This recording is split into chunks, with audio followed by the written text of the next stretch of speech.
പടം ആവറേജ് ആണ്. പുഷ്പ ഫ്ലവറും അല്ല ഫയറും അല്ല, പുഷ്പ ലോലനാണ്. പുഷ്പ ഇരുന്ന് പട്ടിയെ പോലെ ഇരുന്ന് മോങ്ങും. സെന്റിമെന്റൽ സീനൊന്നും ഓഡിയൻസിൽ എത്തിയിട്ടേ ഇല്ല. വളരെ മോശം സെന്റിമെന്റൽ സീൻസ്. പുഷ്പയുടെ സാരി സീന് കുറച്ച് തമ്മാനൂരെ ഓർമ്മിച്ചൊക്കെ ഒന്ന് ചെയ്തിരുന്നെങ്കിൽ കുറച്ചുകൂടെ ബെറ്റർ ആയിരുന്നു. ആ ലെവൽ അലമ്പ്. ഒന്നാമത്തെ സീക്വൻസ് കാളിയായിട്ട് വരുന്ന സാരി എടുത്ത് വരുന്നത് കൊള്ളാം. ആദ്യത്തേക്ക് ഭയങ്കര ബോറാണ്.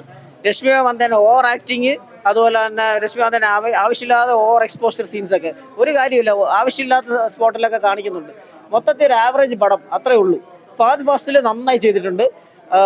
ചില പാട്ട് നല്ലോണം ഗ്രാഫ് പോകുന്നുണ്ട്. അത് ഒറ്റയടിക്ക് എൻ്റെ മൂവി തീരെ ഗ്രാഫ് ഇല്ലാണ്ട് പോകുന്ന സീക്വൻസും ഉണ്ട്. ഫസ്റ്റ് ഹാഫ് നല്ല ലാഗുണ്ട്, സെക്കൻഡ് ഹാഫിൽ അത്യാവശ്യം തെറ്റില്ലാത്ത ലാഗുണ്ട്. പക്ഷേ സെക്കൻഡ് ഹാഫ് കുറേ കൂടെ ഫസ്റ്റ് ഹാഫിലൊക്കെ ബെറ്റർ ആണ്.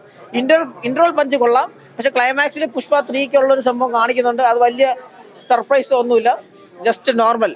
ഒന്നും ഇത് ഉണ്ട് എന്ന് ആക്കി കാണിക്കാൻ വേണ്ടിയിട്ടുള്ള വളരെ എക്സ്പെക്റ്റഡ് ആയിട്ടുള്ള ഒരു സാധനം. മൊത്തത്തിൽ ഒരു ആവറേജ് പടം, വലിയ എക്സ്പെക്ടേഷൻ ആയിട്ടൊന്നും വന്ന് കാണരുത്.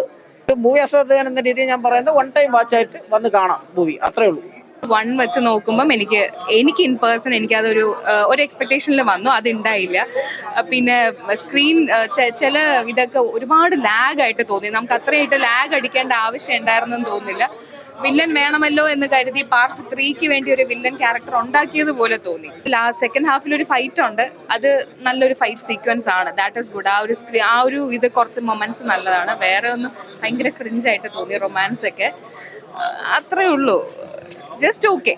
ഫസ്റ്റ് പാർട്ട് വെച്ച് കമ്പയർ ചെയ്യുകയാണെങ്കിൽ സെക്കൻഡ് പാർട്ട് ഒരു നല്ലൊരു ലാഗ് ഉണ്ടായിരുന്നു. പക്ഷേ എന്നാലും 3-3.5 മണിക്കൂർ നമുക്ക് സ്പെൻഡ് ചെയ്ത് പോകാന്നുള്ളത് ഇച്ചിരി പാടായിരുന്നു. ലൈക്ക് ഒരു ഗ്രാഫ് പോലെ ആയതുകൊണ്ട് ഒരു എന്താ പറയുക, ഒരു സൈഡ് കോൺസ്റ്റന്റ് ആയിട്ട് വരുന്നു, ചില സമയത്ത് അപ്പായിട്ട് വരുന്നു, ചിലത് താന്നു പോകുന്നു. അതൊരു നമ്മൾ എക്സ്പെക്ടേഷൻ്റെ അത്രയും മീറ്റപ്പ് ചെയ്തൊരു ആവറേജ് പടം. അതായത് നമുക്ക് പിന്നെ ഇപ്പോൾ തേർഡ് പാർട്ട് വരുന്നുണ്ട്. പിന്നെ ഫഹദ് ഫാസിൽ അഭിനയം നമുക്ക് പറയാൻ പറ്റില്ല. ഇപ്പം മച്ച് ബെറ്റർ ഒന്നും പറയാൻ പറ്റില്ല. It's like marvellous. പിന്നെ അല്ലു അർജുൻ അറിയാലോ, അപ്പൊ ആ ഒരു വേവും നല്ലൊരു അടിപൊളി ഒരു എന്റർടൈനിങ് തന്നെ ആയിരുന്നു.